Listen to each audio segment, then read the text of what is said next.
Hindi nga ito mo na panagkrara. Puno na yung wapong sikat ng Diyos sa linaklan. Sikat ng Diyos sa wapong makarayon mo may pagserbiyan ng pagitan ka ng wapong ibiyag ni. Katunay kami manin dito kung taway mo Jesus sa sikat. Hindi yung wapong, hindi makipagmay sa kanya may dito magpapaway. Bumulungan dito sa itong Espiritu kung kalmay sa lugar. Kanya may lago ng dito sa sarili. Ito pala yung basta magkaring ito bibuya dan tinggal berkat tidak dilakukan seperti ini sekarang di wapo itu mengterapkan ayuan masalah tunggal besar kami pestama wapo dan untuk sisa yang mengimbingan kami di spiritual orang yang sesau baik muridnya orang itu lagi dan siri berkat atau wapo lagi sesau dengan damai penaya mengatakan dengan anak yang balai amai dengan pikiran kami ini dengan profesor Amen.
Amen. Isang mapagpalang araw po sa ating lahat. Isang mapagpalang hapon sa ating lahat. Hindi ko po haba ng mensahe ito dahil napag-usapan po natin last week na direkta na po tayo sa mensahe upang sa ganon ay sorry. Nasanay akong walang ganito. Kala ko malakas na yung boses ko. Okay, so isang mapagpalang hapon po sa ating lahat. Okay. At alam po natin na ang Panginoon ay nasa atin, hindi lang ngayon o magpakailan pa man. Amen. Dahil kung wala sa atin ang Panginoon, wala tayo sa oras na ito sa kanyang presensya. Amen. So, kagaya ng sabi ko kanina, ulitin ko po, napag-usapan natin noong linggo na gawin nating mabilis ang service po natin para meron tayong longer fellowship. Kasi akala namin kami lang, kaya sabi ko sa mga nanay natin na i-enjoy din natin habang ini-enjoy nila, let's just enjoy the presence of the Lord also. Hindi tayo yung napag-iwanan ng panahon, kundi let's just enjoy wherever the presence of God, wherever we are, there is the presence of God. Amen. So, nagtataka din ako kanina, si Pastor nangangaral. Sabi niya, Pastor, be strong and courageous. Sabi ko, yan ang teksto ko ngayon, Pastor, wag naman. Inulit pa niya. At itong si Sister Lingling, sabi niya, I will always be with you. I will never leave you nor forsake you. Sister Lingling, isa ka pa? Wag naman. Ako na nahuli. Pag mamaya wala na akong mensahe, nakuha na nila lahat. Di ba? At least nasabi na nila yung mensahe ko. Kaya, peace na tayo. Peace time.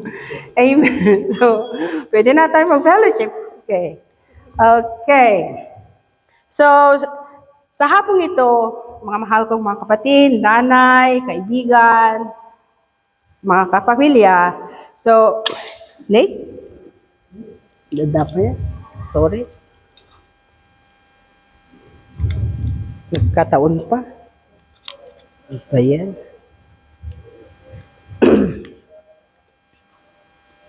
Tapos ang taas pa niyan.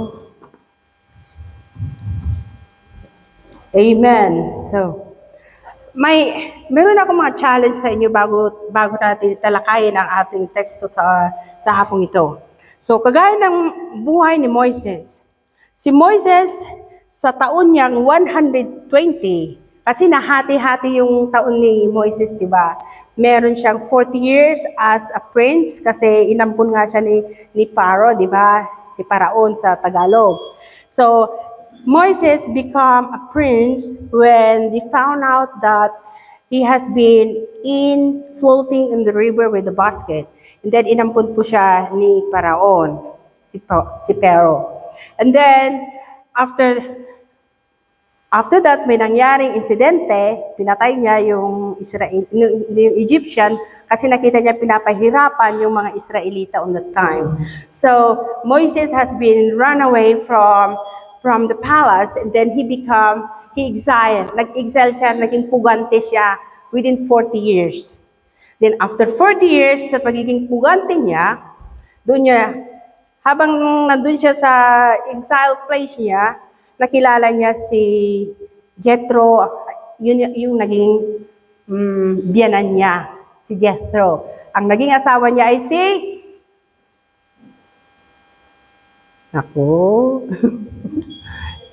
si Auntie Miriam ba yung asawa niya?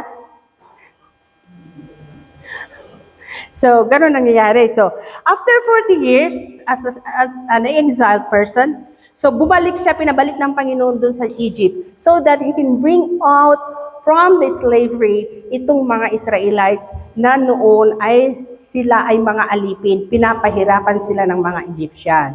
So, Moses' life has been divided into 3. One as a prince, 40 years as a prince, 40 years as an exile, and then 40 years as the true servant of God.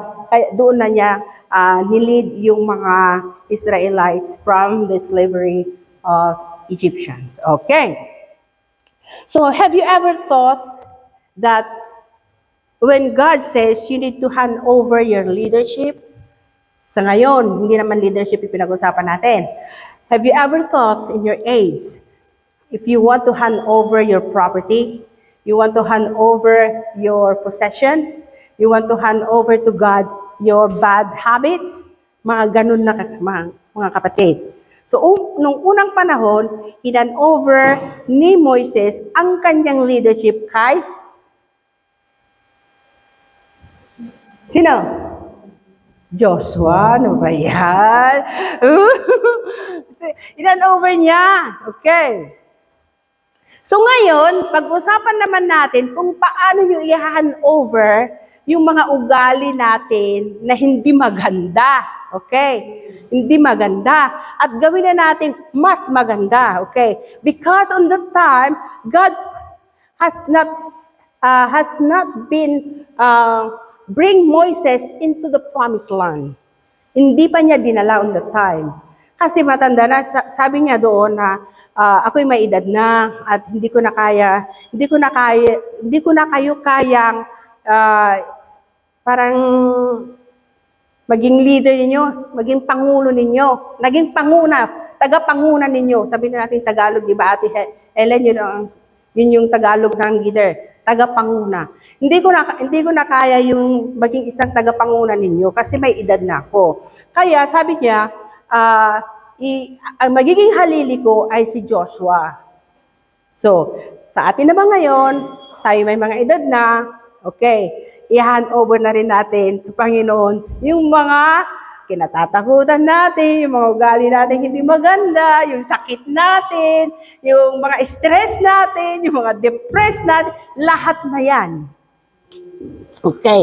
So, how do you feel if you move into a new place? Ibig sabihin, ano pang nararamdaman mo kung halimbawa naging ikaw ay binago na ng Diyos?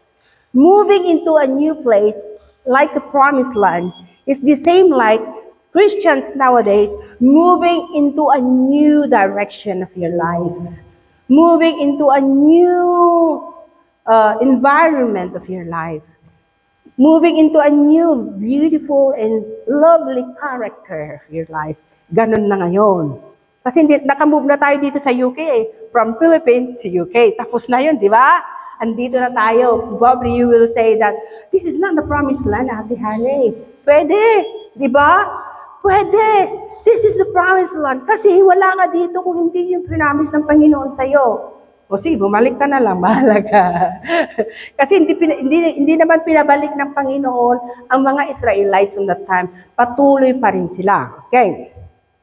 So this is just a challenge. Okay? Pero, kung saan ka nagbago, no ijay nga nagbalo iti kwamon ti ugali mo, nagsyaat ka nga taon. Uray nung umsinda ka, maski may mga naririnig ka dyan na ikaw ay ganito, ikaw ay ganyan. Pero, okay, ito yung mga kalaban natin ngayon. Ano naman ngayon ang feedback mo? Ano naman yung sabihin natin, nararamdaman mo pag gano'n na yung bag? Kasi, katulad tayo ng isang mangga, nasabi ko kay Sister Lingling minsan, bakit? Sabi niya, parang lagi akong tinitira. Ibig sabihin yung parang siya yung center of attraction ng mga hindi magandang salita, ganon. Sabi ko, kasi para kang mangga. Sabi ko, kasi yung mangga, hitik na hitik ang bunga. Ikaw yung darangidangan. Ano ba yung darangidangan? Yung yellow na, ang sarap, di ba? Siyempre, babatuhin ka kasi ikaw yung pinakamasarap doon sa among of those fruits. Ikaw yung pinakamaganda doon. Sarap kainin. Nagimas nga sukaan, nagimas nga ikanti armang, unubog. So, ganun nga sabi ko sa kanya. So, sa atin naman, pag tayo nagbago na, bakit parang ang hirap maging Kristiyano? Sabi nila, pag Kristiyano ka na, puro blessing. Give me, bless me, mga ganon. Pero hindi, mas marami tayong mararanasan na hindi maganda. Kaya nga, ang text natin, we will be found in Deuteronomy 31, verse 1 to 8. Okay, let's go! Basahin natin. Oh, sorry. Hindi mo binalik, brother. Alright, punta tayo ngayon. Basahin natin.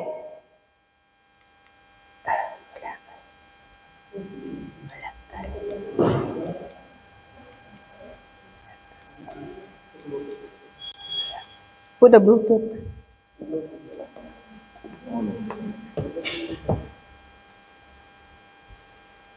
Okay. Okay. So, eto na yung kwento ni Moises. At doon na i-hand over yung leadership niya kay Joshua. Okay. So, basahin natin from verse 1 to 8. Verse 1 and 2. Then Moses went out and spoke these words to the Israelites. I am now 120 years old. Ito na sinasabi ko, kasi 120 na siya. And I am no longer able to lead you. Hindi ko na kaya na panguluhan ko kayo o tagapangunan ninyo.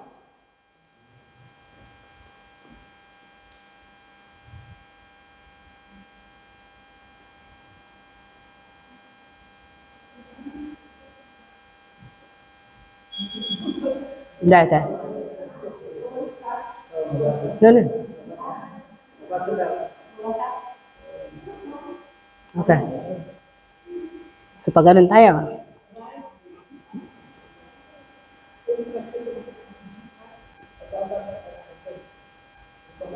Hindi yan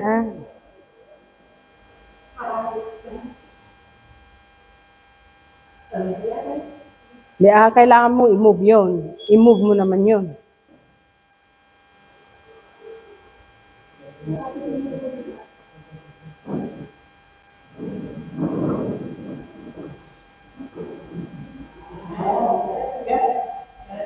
Okay. So, ulitin po natin. Di ba, Lia? Masaya tayo ngayon. Di ba? Masaya tayo. Walang sisimangot kasi lahat tayo magbe-benefit dito. Ako nga, nag-benefits ako dito eh. Okay. Deuteronomy 31 verse 1 and 2. Muna, okay. Then Moses went out and spoke this word to the Israelites. To the Israel na nakalagay dyan. I am now at 120 years old and I am no longer able to lead you. Yan sinasabi ko kanina. The Lord has said to me, ito ang sinasabi sa akin o sabi ng Panginoon sa akin, you shall not cross the Jordan. Okay, hindi na siya pinayagan ng Panginoon na maapakan ang Jordan. The Lord your God Himself will cross over ahead of you. See, ang Diyos na ang mangunguna sa inyo o magiging kasama nyo. Ibig sabihin sa mga ibang translation. Siya na ang makakasama ninyo. Okay. He will destroy these nations before you. Ano yung mga nation na yan? Matatalakay natin mamaya. And you will take the possession of their land. Joshua also will cross over ahead of you as the Lord said. And the Lord will do to them what He did to Sihon and Og, the kings of the Amorites, whom He destroyed along with their land. The Lord will deliver them to you. Ano yung mga them dyan? Yung mga Jebusites, mga Hittites, mga Parasites, yung mga ibang ano yan. Okay, sila yung mga lahi na hindi kasama doon sa promised land. Pagsubok yan, problema, ang ibig sabihin yan. Okay. And you must do them all that I have commanded you. Okay, ito yung pinakamaganda. Be strong and courageous. Do not be afraid or terrified because of them. Dahil dun sa mga enemies nila. For the Lord your God goes with you. He will never leave you nor forsake you. Then Moses summoned Joshua and said to him in the presence of the Israelites, be strong and courageous, for you must go with these people into the land that the Lord swore to your ancestors to give them. And you must divide it among them as their inheritance. Last verse, the Lord Himself goes before you and will be with you. He will never leave you nor forsake you. Do not be afraid. Do not be discouraged. The Lord will bless His wonderful word today. Amen. So now, Ano yung ano natin? Ano yung tema natin this year? Win 2025, overcome by knowing God is over there for you. Okay, again, win 2025, overcome by knowing God is over there for you. Okay, past tense, present tense, or future tense. Okay, yan ang tatalakayin natin ngayon. So, the main life lesson of Deuteronomy 31 verse 1 to 8, here I take it down that the importance of, number 1, the importance of courage. Number 2, the importance of braveness. Sa courage, sa courage sa Ilocano, yung lakas ng loob, ay Tagalog, lakas ng loob. Yung braveness na tawag, yun katapangan natin. Katapangan natin. Sa Ilocano, tikinaturod. Sa kupon namin dati, Deuteronomy 31 verse 1 to 8. Boldness. Dapat pag bold ka, hindi ka nahihiya talagang, hindi naman yung makapal ang mukha mo, ibig sabihin nito. Meron kang courage din, wala kang kinatatakutan.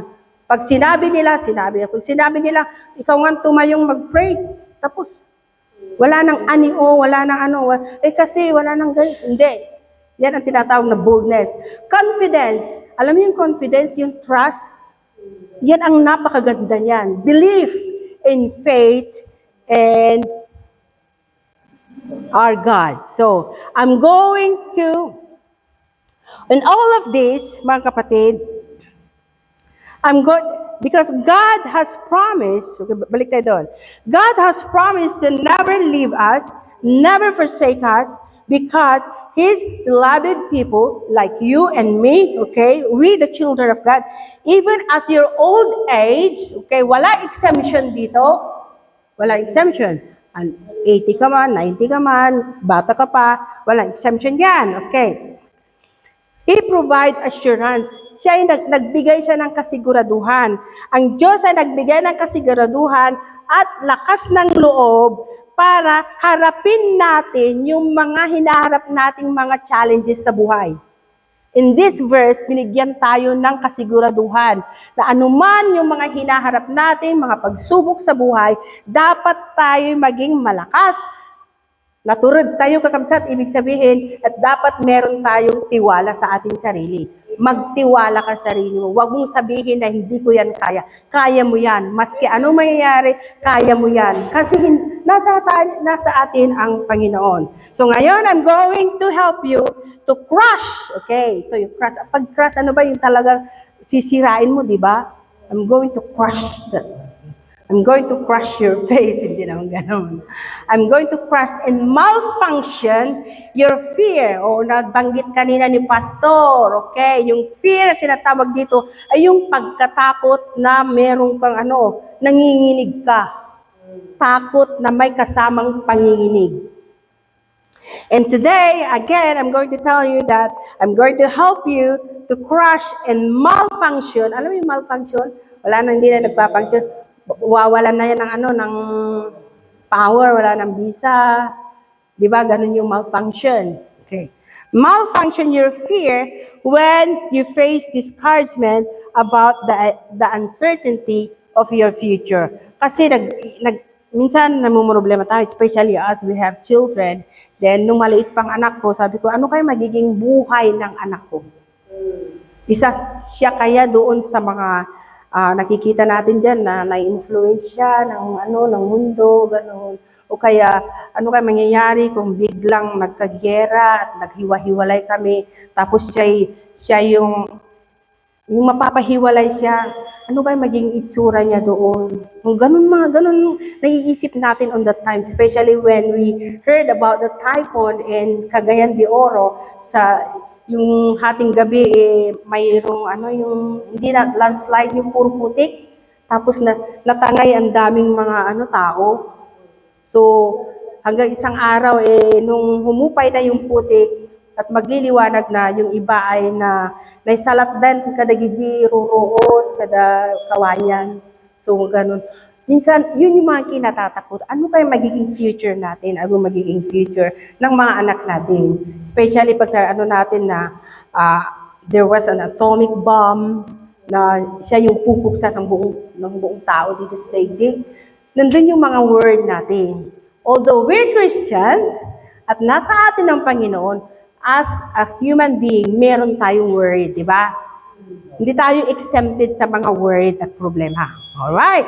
So, dito mga kaibigan, ay bibigyan ko kayo ng 5 how to crush and malfunction your fear when you face discouragement about the uncertainty of your future.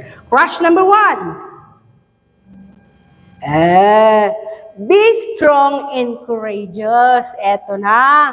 Paano natin magka-crush malfunction yung pag mayroon tayong hinaharap ng mga discouragement sa buhay? This repeatedly command found in verse 6, nabasa natin kanina, that emphasize, meaning to draw special, the need to face fear in doubt. Mayroon kasi mga kinatatakutan natin at mayroon yung sa Ilocano yung agdwa-dwa tayo. Adagi pa nagdwa-dwa tayo. Minsan nag-aalangan tayo, totoo ba yun? May Diyos ba? Bakit ako pinabayaan? Yung mga ganung mga ano natin sa isip natin. Napakagaling kasi na ang isip natin minsan, okay?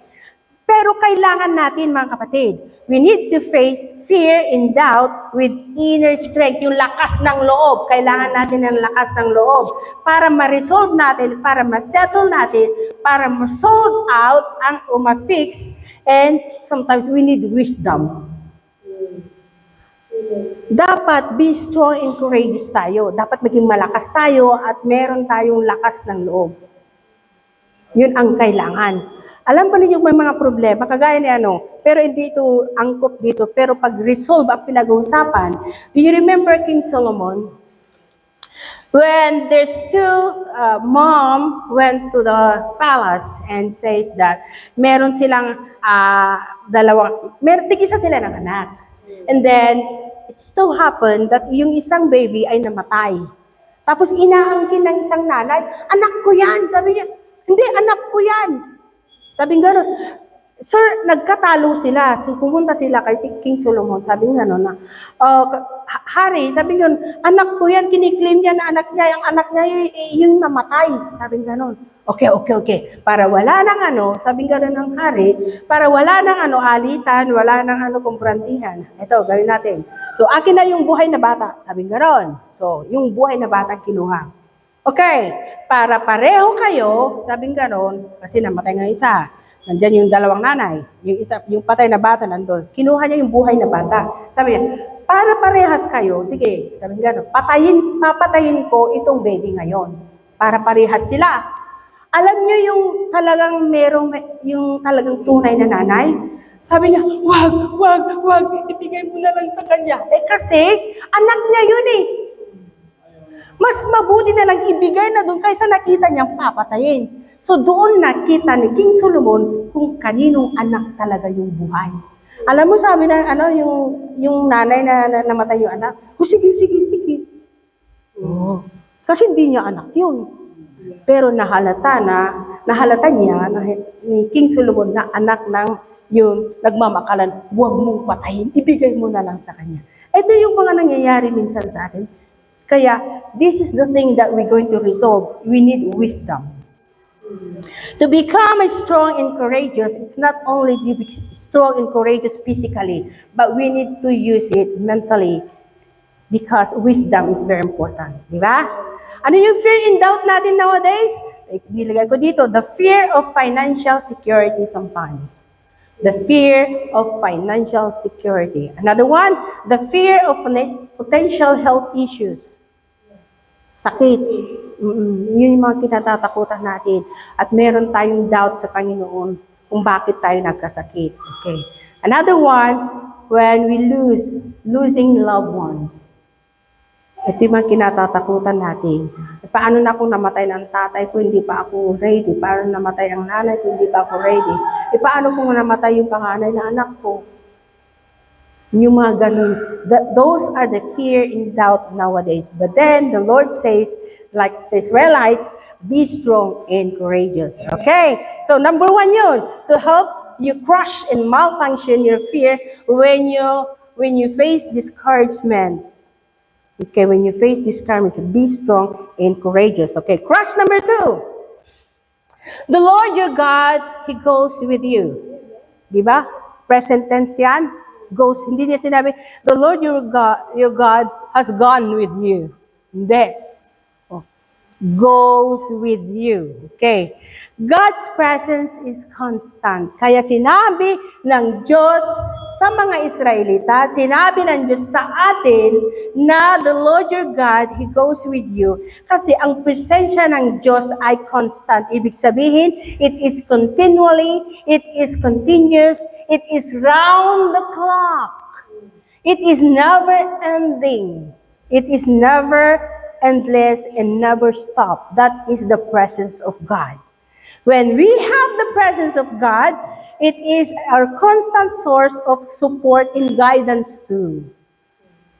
Pag nasa atin ang presensya ng Panginoon, yun din ang magiging source ng suporta natin at guidance natin. Yung talaga yung ginagabayan tayo ng Panginoon. Regardless of your circumstances. Ano man yung circumstances mo sa buhay. So, Moses' life is a great example. Di ba?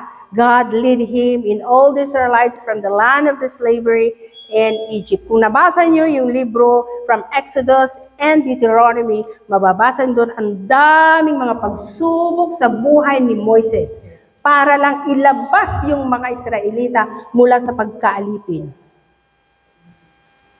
Kasi nagawa niya dahil sa presensya ng Panginoon. Dahil sa kapangyarihan ng Panginoon.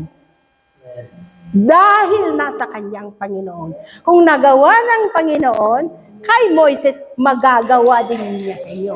Ano man yung mga hinaharap ninyo, yung mga binabato sa inyo, yung mga tinitira sa inyo, mga salita, wala yan. Kung ikukumpara mo yung naging buhay ni Moises. Isa pa, yung buhay ni David on the time, in David, the 1 Samuel 19 verse 1 and 2, nabasa ko yung kagabi, sabi nga, si King Saul wanted to kill David, di ba? Si King Saul gusto niyang patayin si David on the time. Saul commanded his son Jonathan, tingnan mo, yung anak niya. So King Saul on the time, he's already a king, and Jonathan is a prince. Kaibigan niya si David. So, and all his servants to kill, di ba? Yung ginawa. Saul commanded his son Jonathan and all his servants to kill David. So, ang dami, kung marami siyang mga servants. Jonathan, however, warned David about his father's intention. Bakit niya gustong walain si David sa kanyang paningin? Because of jealousy. Naiinggit siya. Kasi malapit ang Diyos sa kanya. Mas marami pang mga nagawang maganda si David kaysa King Saul. On that time. So, King David, in attempt ni King Saul, si David, attempted to eliminate David. Gusto niyang walain.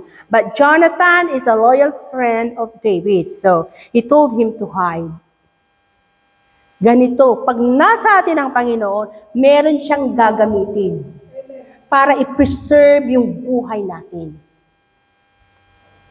Minsan nangyari dyan sa amin na si Brother Alvin nagda-drive when we were in Ilocos, that is 2000, I remember 2000, when Sister Hanilin's mom has passed away. So we're traveling from Tarlac to Ilocos. So every time we travel, of course, all of us, whenever we go out from our house, we pray for guidance, protection, that God will preserve our lives, di ba? And then, we will traveling from Bigan, I think we passed Bigan already. Ito si Brother Alwin, drive siya ng drive. Sa bilis ng drive niya, partas, yung malalaking bus, na ang mga partas, tapos dito yung isang bus din na malaki, parang dilyon. Mabibilis yan, malalaki. Alam mo, magkasalubong na ganyan, inano ni Brother Alvin pa ganon. Ay, hindi ako makahinga. Naku, sabi ko, at dala-dala namin yung maliit na bata noon, the girl that I am supposed to malaki na siya ngayon. Okay. Sabi ko sa kanya, kailanman hindi na ako sasakay pag ikaw ang naging driver. Ganun ang bilis. Ano na talaga, ganun na. Di ba yung mga 2 lane lang naman yan eh. Yung mga ano sa Ilocos, 2 lane lang, wala namang 4 lane dyan eh. Yung pag ganun at pag ganyan lang naman. Alam mo, nung nandyan na, tapos ginanon niya, talaga, on that time, I said, Lord, thank you, you preserve our life. In one click, we lost our lives. Marami kami noon, si Axel, si Brother Alvin, yung bata, ako. Yeah. So, this is just the thing that the Lord has got. The Lord your God, He goes with you. God preserves everyone's lives. Marami na nangyari sa buhay namin ng ganyan. So, it's like King David's, it's like Moses. Alright? So, again and again, this is the second crush and malfunction if you when you face fear during the discouragement of your life. Okay, the Lord your God will go with you. He goes with you. Crush number 3. He will not leave you nor forsake you. Eto na, okay. He will not leave you nor forsake you. Ibig sabihin yan, hindi ka niya iiwan sa ere. In the middle of your trouble, in the middle of hardship, in the middle of difficulties of life, God will never leave you nor forsake you. Sa kalagitnaan ng iyong problema, hindi ka iiwan ng Diyos. This is the promise of God. This is the unwavering promise of God because He is a faithful God. Ano yun, alam niyo yung unwavering? Adi hang agallo-allon nga kariti Diyos. Hang agallo-allon iti kinapudno na. Hang agallo-allon dagiti karina. Pudpudno iti Diyos. He provides us security, He provides us comfort, and remind us as a believer that we will never be alone in the midst of our struggle. That is the best thing. Ano yung mga struggle natin sa buhay? Minsan marami tayong mga temptation dyan, mayroon tayong mga hinahanap ng mga kasalanan, yung pride natin minsan, sometimes difficulties in submitting to God's will. Di ba? Ang hirap din minsan, yung mag-submit ka, yung talagang isusuko mo yung buhay mo dun sa kalooban ng Diyos. Kasi marami pa akong pangarap, Lord. Saka na. Kasi may trabaho ako ngayon, may part-time ako ngayon. Saka na yan. Pero naunawaan tayo ng Diyos. Sabi niya, hindi ko kayo kailanman iiwan at tatalikuran man at pababayaan.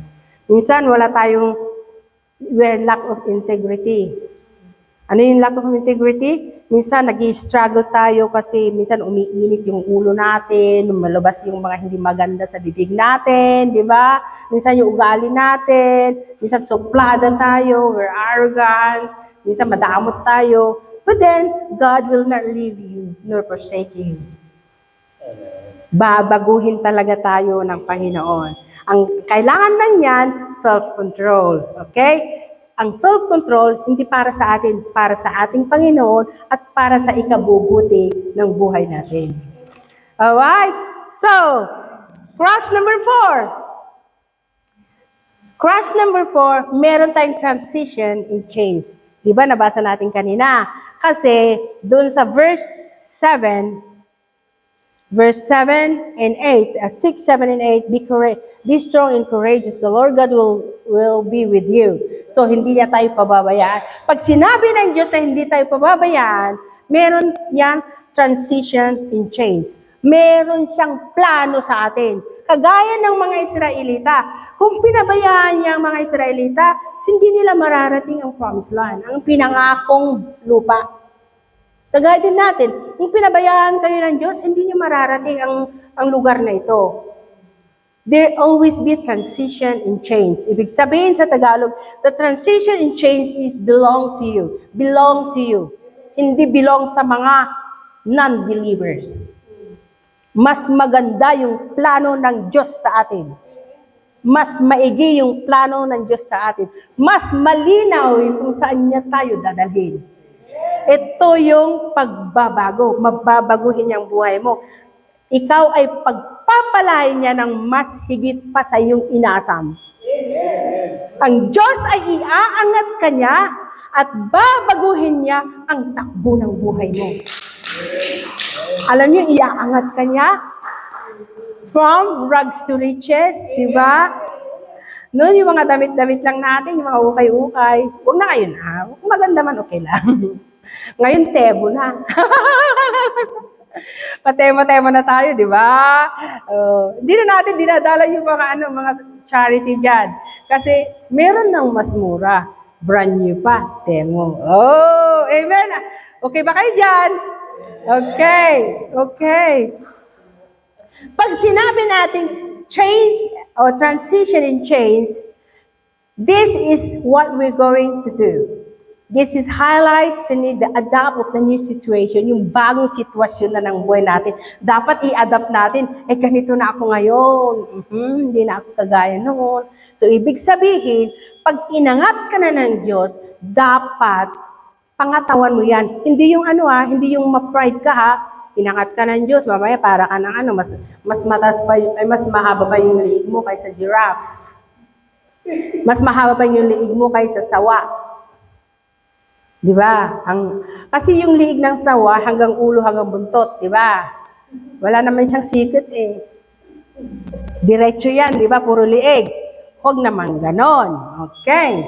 So, ibig sabihin, God's presence remain the same even changes has been na-occupy na sa atin, nakuha na natin. Yung presensya ng Diyos ay hindi yan magbabago. Maski binago tayo ng Diyos, ang presensya ng Diyos hindi nagbabago. Ang kapangyarihan ng Diyos ay hindi yan nagbabago. Ang pangako ng Diyos sa inyo, hindi yan nagbabago.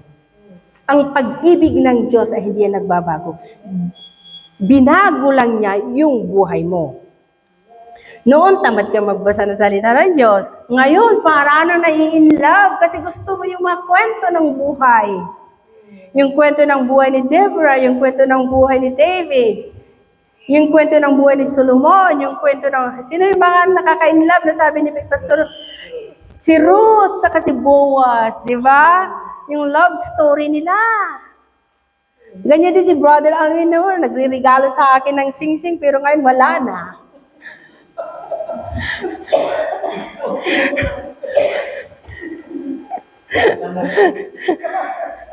Lana. Pero okay lang, hindi naman nagbago yung presensya niya sa akin. Ganon. Okay. Hindi naman nagbago yung pagluluto niya, ganon pa rin. Yung pagmamahal niya, ganon pa rin. Meron lang isang nagbago. Yan, nagkaroon na siya ng maraming uban. Alright. So, ganyan lang. So, mga kapatid, transition and change belongs to you, just like the Israelites. Okay? Again and again, when you face discouragement about the uncertainty of your future, we need to crush by knowing that transition and change belongs to us. Amen. So, last na po. Crush number 5. Do not be discouraged. Eto na, do not be discouraged. Ibig sabihin, mga kapatid, in this passage, God's people, tayo yan, God's people, and the Israelites were preparing to enter the promised land. Okay, ito na. So, pag piniprepare tayo ng Panginoon para sa bagong buhay natin, bagong takbo ng buhay natin, marami pa rin tayong mga hinaharap na mga pamadastibiyag, yung mga pagsubok sa buhay. Marami pa rin tayong mga kaaway dyan. Ano yung kaaway natin? Sabi kanina, yung pride. Gusto rin natin ganyan. Jealousy. Gusto ko yun. Envy. Minsan may narinig ka lang,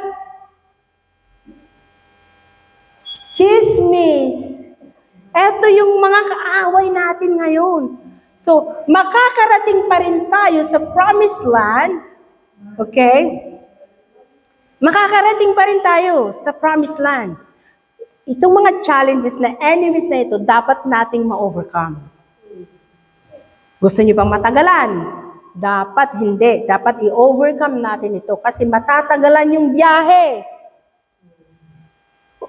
Alam ko na bawat isa sa atin, merong ihinanda ng Diyos na napakagandang bagay na hindi pa natin nakikita, hindi pa natin nararamdaman, pero meron. Kaya wag na natin patagalin yan. Okay? The new challenges, the new enemies of your life, I encourage you to face them with faith and courage. Dapat harapin natin yan. Huwag nating takbuhan. Hayaan mo na yan. Huwag. Hanapin natin. Huwag nating takbuhan. Amen? So again and again, be strong. Last one. This is my conclusion now, mga kapatid.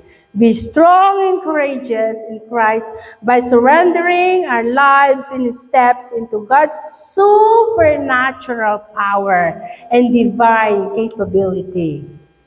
Divine capability. So, tuloy ang laban! Amen? Tuloy ang buhay! Tuloy ang paglilingkod! Tuloy ang pakikibaka! Huwag aatras! Huwag susuko! Ano pa? Ayan, huwag susuko! No retreat! No surrender! So, huwag uurong. Ito na, huwag kang paurong ha. Kasi hindi kayo kuros. Ano yung kuros sa Tagalog? Hipon. Tayo ay pinanganak na agila. Hindi tayo pinanganak na quitter. Pinanganak tayo na lalaban. Conqueror. We're the conqueror. We're not born as a quitter, but we're born as a conqueror. Amen? Madaydayaw, itihapo. Ang Diyos, ang makapangyarihang Diyos ay nasa atin. So, the Lord our God is with us. Amen. Madaydayaw, itihapo. Amen. So, church, alam niyo, buhay kayo. Buhay. Kaya patuloy lang ang laban. Kick him off. Pag sinabi nila may problema, I will kick that out. Pag sinabi nila may sakit ako, no, the Lord will heal me. Pag sinabi nila wala kang pera, no, hindi ako mawawala ng pera. The Lord is my provider. He will provide everything that I need according to His riches, glorious in Christ Jesus. The Lord is so good. Amen and amen. Madaydayaw, itihapo. So, may I call now, Pastor, to close now in closing prayer, and then we will collect the... sorry. Amen.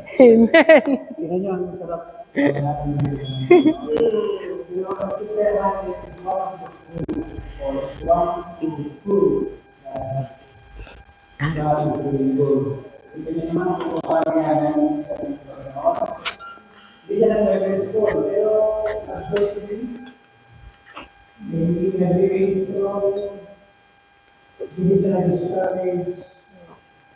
Maraming bato, maraming bato sa akin. Are we encouraged today? Yeah. Yes, not a problem. Hindi ka lang na work. It shall be games. It shall be changed. At pagbabago sa buhay. Hindi lang natin na tayo mananatilis sa ating pinanatilis. Yeah. Wala tayo pinapalitan. Para hindi tayo nakakama. It's good to learn and hear today the message that God is with us. God is Almighty. God has a better plan for us. Amen. Yes, Lord. So again, the message is be strong and courageous. The Lord give us the strength to continue to be, or the courage, the strength, the courage, the confidence, and the faith, and continue to believe in God. Amen. Maraming salamat Panginoon. I can say, hindi po kami nagsayang ng oras sa Panginoon. Dinala kami dito sa bahay, sambahan, sapagkat meron kang special na purpose. Panginoon, sa araw na ito, yung iba po sa kami ay dapat nasa doctrine, yung iba meron po na pero nagkaisawa kami, Amen. kami magiging sa tawag magiging instrumento ng ating bawat isa. Hindi na labas ko ang iyong anak na yung ginamit. Thank you,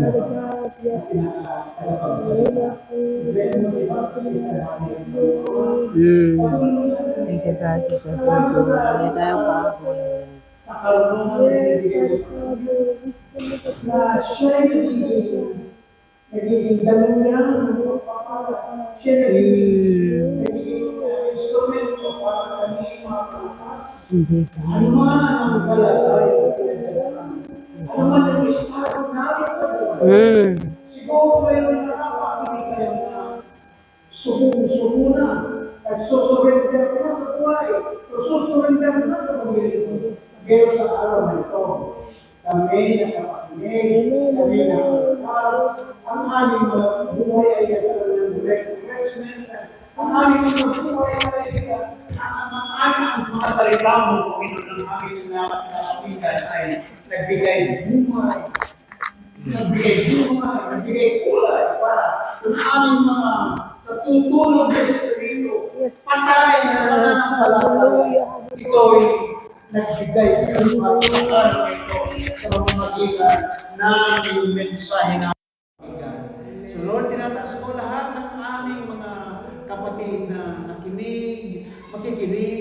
makikinig pa at Panginoon, katulad namin na napanakas, na-encourage, Panginoon, ma-strengthen din sila, ma-encourage din sila, magpatuloy, walang atrasan, Panginoon, we need to learn to move forward. Panginoon, hallelujah, we declare sa araw na ito, walang maatras. Kami lahat ay patuloy na maglilingkod, ano man ang mangyari, dahil nandyan ka palagi, because when the presence of God is there is peace. Where the presence of God is, there is joy. Where the presence of God is, there is healing. Where the presence of God is, there is unity among body. Where the presence of God is, all our needs be met in the name of Jesus, in the name of Jesus. Thank you, Lord, for your goodness and mercy. May the love of the Father and in the grace of our Lord Jesus Christ and the presence of the Holy Spirit may continue to reside and remain in our heart, in our family. I bless every family today and forevermore. We bless you and thank you. In Jesus' name we pray. Amen and amen. Palakpakan po natin. Happy Sunday, everyone. We love you. See you next Sunday.